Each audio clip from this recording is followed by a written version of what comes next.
دوستو، خداوند کا کلام آپ تک پہنچا ہے۔ پلیز لائک اور شیئر لازمی کیجیے۔ God bless you. مقدس متی کی انجیل اس کا 20واں باب۔ کیونکہ آسمان کی بادشاہی اس گھر کے مالک کی مانند ہے جو سویرے نکلا تاکہ اپنے تاکستان میں مزدور لگائے، اور اس نے مزدوروں سے 1 دینار روز ٹھہرا کر انہیں اپنے تاکستان میں بھیج دیا۔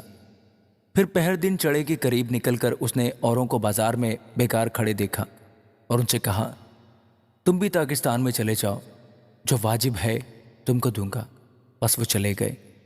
بس اس نے دوپہر اور تیسرے پہر کے قریب نکل کر ویسا ہی کیا، اور کوئی 1 گھنٹہ دن رہے پھر نکل کر اوروں کو کھڑے پایا اور ان سے کہا، تم کیوں یہاں تمام دن بیکار کھڑے رہے؟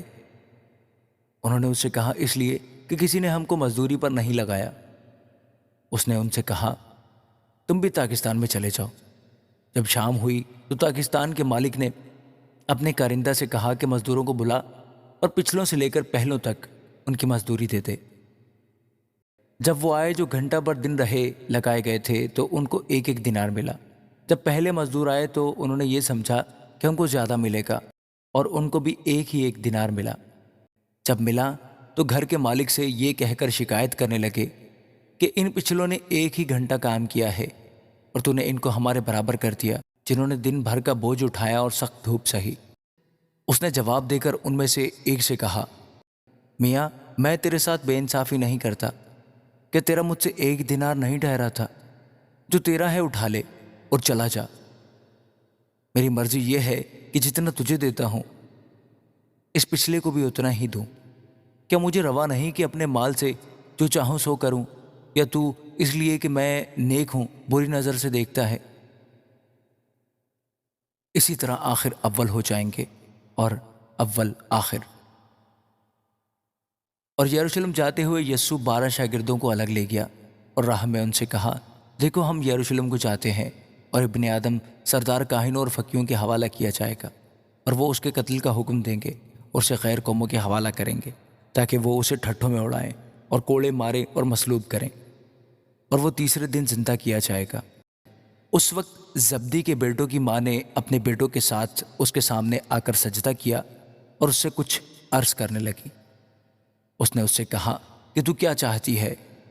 اس نے اس سے کہا، فرما کہ یہ میرے دونوں بیٹے تیری بادشاہی میں تیری دہنی اور بائیں طرف بیٹھیں۔ یسوع نے جواب میں کہا، تم نہیں جانتے کہ کیا مانگتے ہو۔ جو پیالہ میں پینے کو ہوں کیا تم پی سکتے ہو؟ انہوں نے اس سے کہا، پی سکتے ہیں۔ اس نے ان سے کہا، میرا پیالہ تم پیو گے، لیکن اپنے دہنے بائیں کسی کو بٹھانا میرا کام نہیں، مگر جن کے لیے میرے باپ کی طرف سے تیار کیا گیا ہے انہی کے لیے ہے۔ اور جب 10 نے یہ سنا تو ان دونوں بھائیوں سے خفا ہوئے۔ مگر یسوع نے انہیں پاس بلا کر کہا، تم جانتے ہو کہ غیر قوموں کے سردار ان پر حکم چلاتے اور امیر ان پر اختیار جتاتے ہیں۔ تم میں ایسا نہ ہوگا، بلکہ جو تم میں بڑا ہونا چاہے وہ تمہارا خادم بنے، اور جو تم میں اول ہونا چاہے وہ تمہارا غلام بنے۔ چنانچہ ابن آدم اس لیے نہیں آیا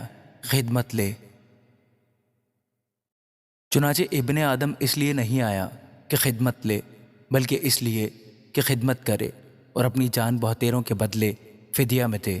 اور جب وہ یریحو سے نکل رہے تھے، ایک بڑی بھیڑ اس کے پیچھے ہو لی، اور دیکھو 2 اندھوں نے جو راہ کے کنارے بیٹھے تھے، یہ سن کر کہ یسوع جا رہا ہے، چلا کر کہا، اے خداوند ابن داؤد، ہم پر رحم کر۔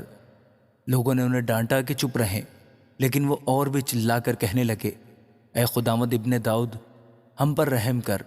یسوع نے کھڑے ہو کر انہیں بلایا اور کہا، تم کیا چاہتے ہو کہ میں تمہارے لیے کروں؟ انہوں نے اس سے کہا، اے خداوند، یہ کہ ہماری آنکھیں کھل جائیں۔ یسوع کو ترس آیا اور اس نے ان کی آنکھوں کو چھوا، اور وہ فوراً بینا ہو گئے اور اس کے پیچھے ہو لیے۔ آمین۔